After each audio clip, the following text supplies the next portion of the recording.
As the country saw this morning, the Prime Minister has said that he was going to step down as Prime Minister.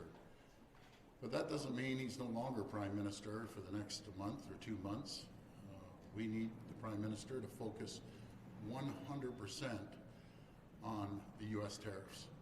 We have 14 days left before elect President Trump gets inaugurated, and we need to focus to make sure these tariffs don't move forward, and if they do move forward, we need to make sure that the federal government has a strong plan. The Prime Minister said he'd sit down with all the premiers, face-to-face meeting. I still want to hold him to that promise. He still will be Prime Minister for a month, maybe 2 months, but that has to be his number one focus. We have a great group of premiers.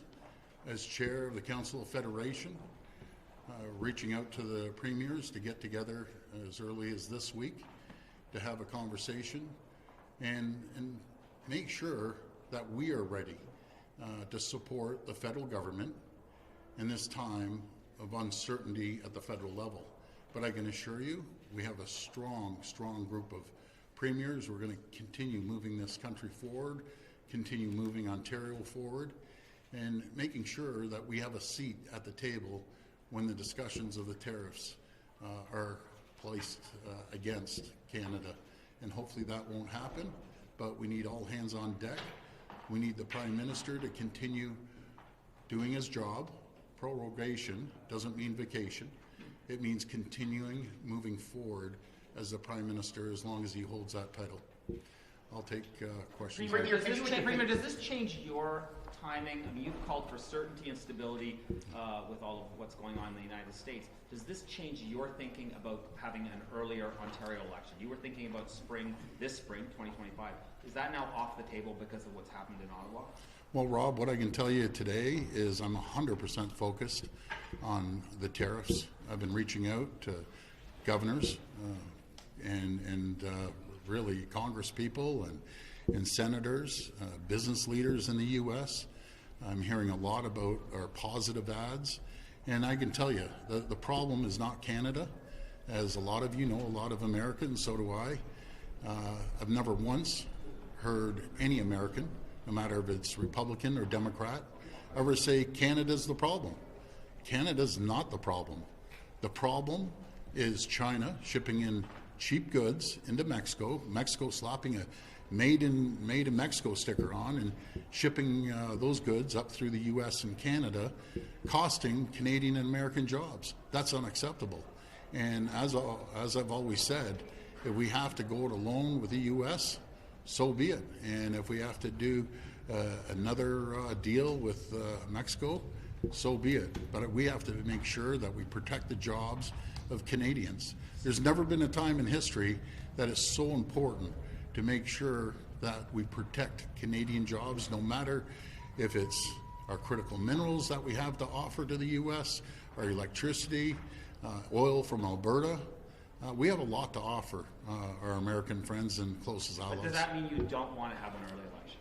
Well, Rob, I can tell you right now what I'm focused on right this second, and for moving forward, is making sure that we don't have tariffs. And God forbid President-elect Trump gets in there and puts tariffs, we have to retaliate. We have to retaliate hard against our friends south of the border, which is unfortunate. And I always say we have to build a fortress Can-Am, Canadian and Americans sticking together in these tough times around the world. And they are tough times around the world right now. But there's no better ally and friend we want to partner up with than the Americans. But Premier, will you at least rule out an early election before the federal election? Will you rule that out, an election in Ontario before the federal Liberals go to the polls? Well, I can tell you, my main focus is these tariffs right now. I'm reaching out on a daily basis to officials down in the U.S. To make sure that we state our case, that we're a strong ally, strong friend, and we have a lot to offer the Americans. And all this would do, these tariffs, it would hurt American jobs and it would hurt Canadian jobs. There's over 9 million Americans wake up every morning to create products that get shipped up to Ontario. As you've heard numerous times, car parts can go back and forth up to 8 times before they get assembled in Ontario or Michigan or other state auto manufacturers. So that's what I'm focused on. But Premier, given the immensity of that challenge, why won't you rule out an election and focus on that challenge instead of leaving the speculation of an early vote in the air? Well, I can tell you I'll be working around the clock, which I haven't stopped over I haven't stopped in 6.5 years. But we're going to continue working hard, building that relationship with the Congress people that sit on certain committees and along with the senators and governors. That's the goal at hand right now. We're going to continue focusing on that. Premier, do you think that voters in Ontario would punish your party if you called an election right now and appeared to take your eye off the ball in the face of a trade war? Well, I can tell you, my eye hasn't been taken off the ball for a second here. We've been leading the way, all the premiers. I have a great group of premiers, and I'm blessed to be the chair of the Federation right now. And we're going to lead. All the premiers are going to lead because every premier can bring something to the table. And that's the way we're going to move forward. But we do want an in-person meeting with the Prime Minister, as long as he's Prime Minister. His main focus is not on the Liberal Party, is not on anything else. It should be the next 14 days making sure that we avoid these tariffs. And if we can't avoid these tariffs, how are the federal government going to retaliate? We have a list of how the province of Ontario can retaliate, and we're ready. We're ready to make a move. Premier, just before the Christmas break, you had indicated that you had a couple of leads, that perhaps a meeting with U.S. President Donald Trump was in the offing. That's right. Did that materialize, and if not, what happened? Well, it hasn't yet, but I'll tell you, President Trump is well aware of Ontario and myself. He knows how important this relationship is. He has many CEOs of large corporations in the U.S. He has many congresspeople and senators and governors telling him he needs to sit down and have a conversation, because I have to inform him, and that's the reason behind the ads, to inform Americans how important of an ally and friend Ontario is, how important it is, critical minerals for the military. And speaking of military, we still expect the Prime Minister to meet the 2% NATO commitment and making sure that they secure the border. They came out with a plan. The plan is good, but now we need to see action on the plan to secure our border. And that's on both sides of the border, by the way. It's not just the Canadian border, it's the American border. We do have concerns if he deports, as he says, thousands of people, they don't start heading up to the Canadian border. We have a plan here in Ontario to work with CBSA, work with the RCMP and OPP and municipalities that run along the border. Folks, we have the longest border in the country. It's 2,727 kilometers long that are connected to the U.S., and there's many crossings that we have to make sure that the federal government secures, but we'll be there to support the federal government. Trump once again talked about the idea of now a merger between Canada and the United States. You have dismissed that as a joke. At what point do you say that that's no longer a laughing matter and something that should be taken with quite a bit of seriousness? Well, I know under my watch for Ontario, it'd never be for that at all. We have the greatest country in the world. We have the greatest province anywhere. Any sub-sovereign nation is Ontario, and the rest of the provinces as well. Do you think he's joking? You know something, to the president, I'll make him a counteroffer. How about if we buy Alaska, and we'll throw in Minnesota and Minneapolis at the same time? So, you know, it's not realistic. I know he likes making these comments, and he likes joking around. I take that seriously. He may be joking, but under my watch, that will never, ever happen. Premier, how do you think today's news is going to affect the fight against tariffs? Do you think it's going to make Canada's position harder to get across with a leader who's got one foot out the door? I think, to be very frank, I think you're bang on. When there's uncertainty around the world, and the whole world has heard the news, you know, we need to make sure that the premiers step up to make sure that the people of Canada and Ontario from coast to coast to coast understand that we have their backs. The system's still going to continue to move. We're still going to attract investments here in Ontario and across the country. The oil in Alberta is still going to move. The electricity is still going to move south of the border, and our critical minerals will as well, along with all our goods that we manufacture here in Ontario. We're the third largest trading partner in the world, Ontario is, to the U.S., and Canada obviously is number one in the world, but we have to continue making sure the flow of goods go across the border back and forth without any tariffs. But Premier, are you concerned that the next 2 months, as you mentioned, Justin Trudeau will seemingly be Prime Minister Yes. for the next 2 months? Are you worried that it'll be wasted time with a seemingly lame duck Prime Minister?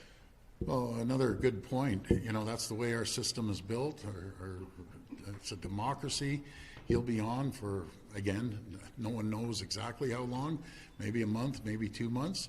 But this is when all Canadians step up. This is when our provincial and territorial leaders step up and our municipal leaders step up to make sure that we send a message to the whole world that we're open for business. We're going to continue to be open for business and attract new investments because, again, we have the greatest country in the entire world.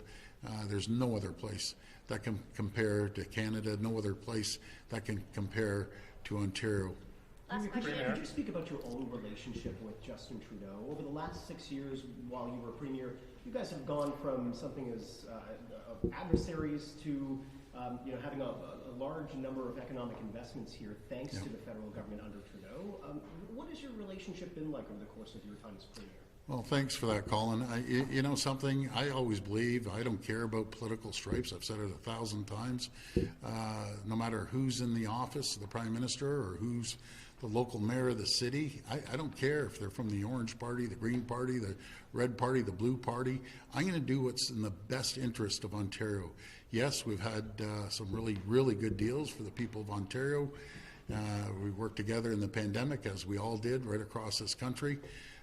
So I always look at positive things that we've done, and we'll continue to do positive projects with a new government as they come in, or the new Prime Minister, whoever that might be. Do you prefer Chrystia Freeland, who's a good friend of yours, or Dominic LeBlanc, who's another good friend of yours? Yeah, they're both really good people. I'm going to leave that up to the Liberal Party. I'm going to be focused and zoned in on the tariffs from the U.S. I'm going to continue trying to get a meeting with President-elect Trump to inform him. There's nothing better than sitting across from someone, looking at him in the eyes and telling him, number one, what a great trading partner Ontario is, what a great trading partner Canada is. And it's just going to hurt jobs on both sides of the economy. And we could rattle off all the great areas and different sectors that we work hand in hand with. Again, we are so much stronger together than we are apart. And that's my message to the President and all elected officials down in the U.S. But we'll keep you abreast of what's going on. We will not take our eye off the ball, any of the premiers, and we'll move forward during these turbulent times federally. But I can tell you the province of Ontario is strong right now. We're going to continue moving forward.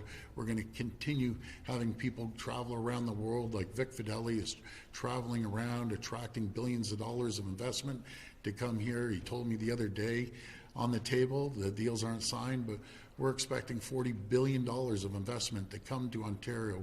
That adds up to thousands and thousands of jobs. So everyone's doing their job, and they're going to continue to work hard. I can tell you with our team, we're relentless workers. When I say relentless, relentless. I was calling all of them throughout the holidays, and I'll never, ever stop working. But thank you, everyone, and may God bless the people of Ontario. Thank you. Thank you. Thanks, everyone.